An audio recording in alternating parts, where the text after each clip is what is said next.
grow and get cash for kids stuff at Kid to Kid in North Glen.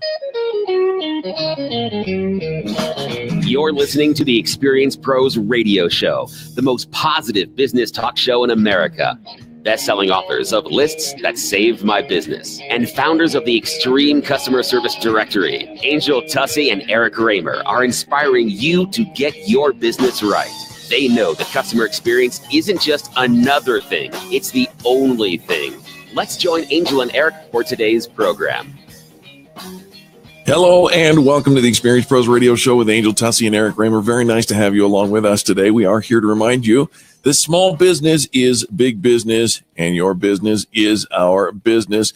And Angel is away again today. We mentioned it yesterday. She was in Los Angeles last week. Today she's in San Diego at the Small Business Expo. One of the VIP panelists and speakers at the Small Business Expo with Bill Walsh. Very nice to have you along with us today. And as it goes, if you've got me, I need you. You can open up the phone lines if you have any questions or you just want to participate in the conversation. Very much interactive radio. The line is 303-632-4160. Again, 303-632-4160. And feel free to call that and participate if something I say strikes a chord or you'd like to have a conversation about it. Let's talk a little bit about employees and what do we do? How do we help our employees, take care of them when disaster strikes? Yesterday we had Pamela Atherton on. She's a regular contributor host here on the program. And she talked a little bit about the natural disasters, of course, the hurricanes that have been going on, the earthquakes going on, the fires going on, and a shooting that happened, I think, recently in New Mexico. And, you know, Angel and I have been closely connected to a couple of disasters and active kind of shooting kind of situations. I was very close to one of the folks who was involved in the Columbine high school massacre. And then, of course, my career took me in the direction of wherever there were shootings around the country, I would come in as part of the relief and dealing with the counseling and so on of those episodes. And then we were, unfortunately, the first and only live voices on a former network that addressed just, hours after the July 20th, 2012 Aurora shootings. And it got me thinking, as we talked about these topics yesterday, how do you respond in as a company, as a business owner, for your employees when a disaster strikes? And folks, it's not if disaster strikes, it is when.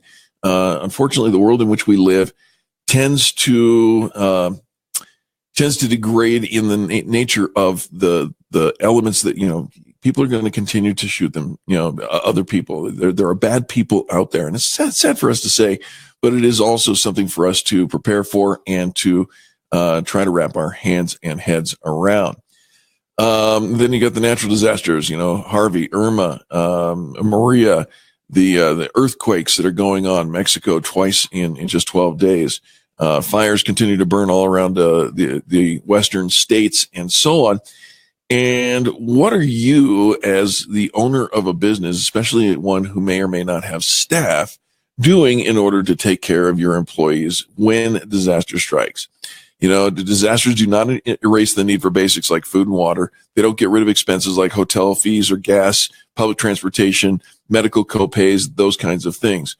So one of the things that the recommendation for what we can do to help in need of a disaster is to prepare financially before the disaster comes.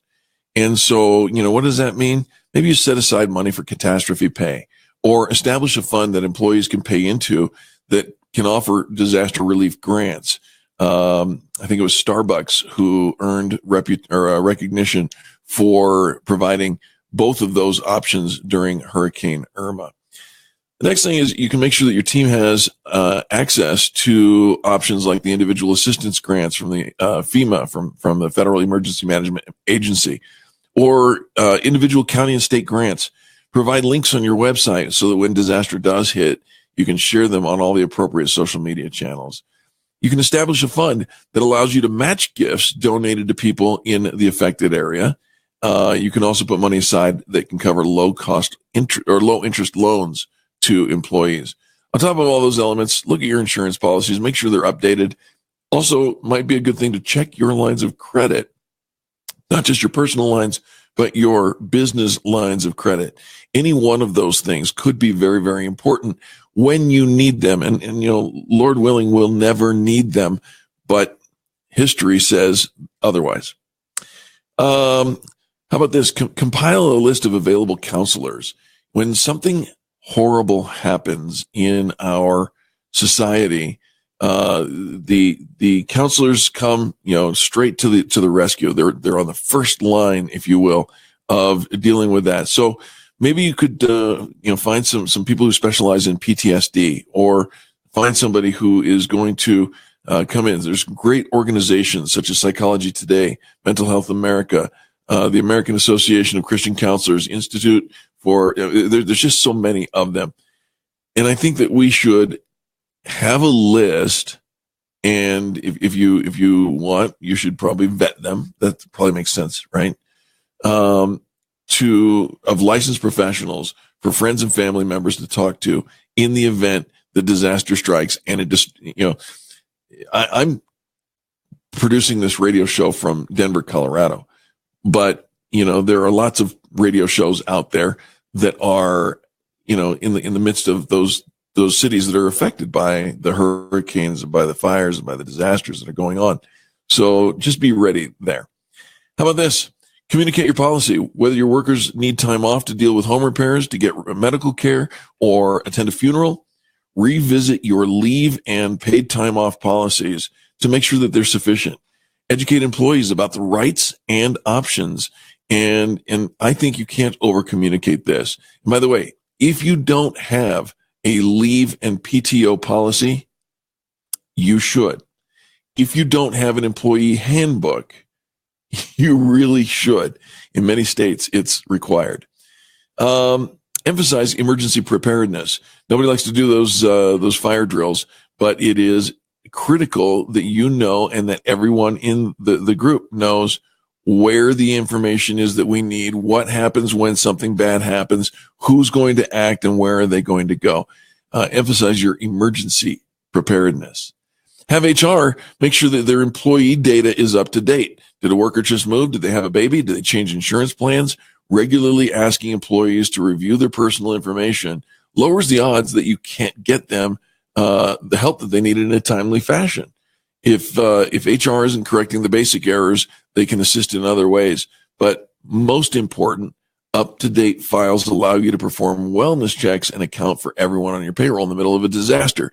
So if somebody has to go and see, Joe is missing and we haven't heard from Joe for a while, if you've got the right information, you'll go to the right place to find Joe safe.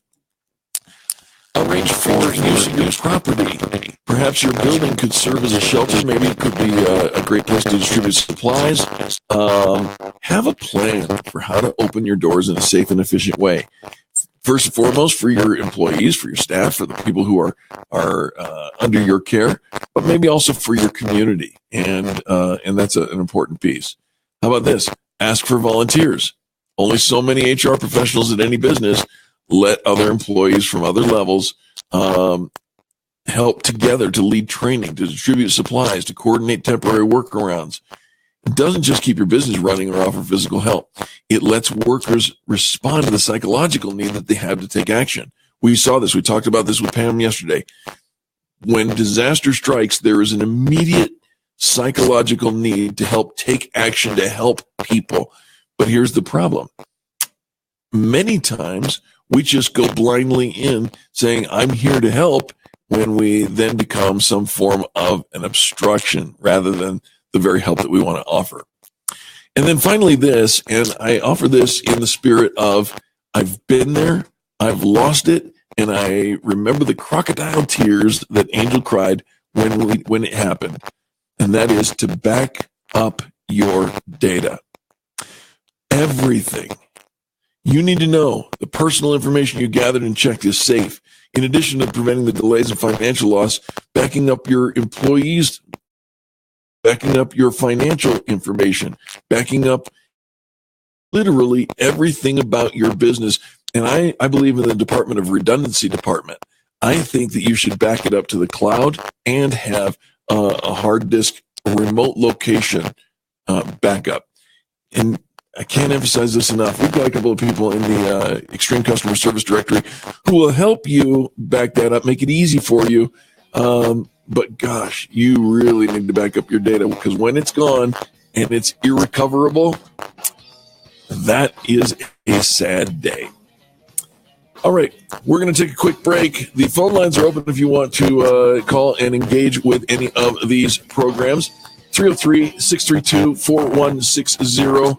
Listener Ann, I agree, would love to have you do the show with me. Back after this. The Experience Pros, revolutionizing the way people treat people in business.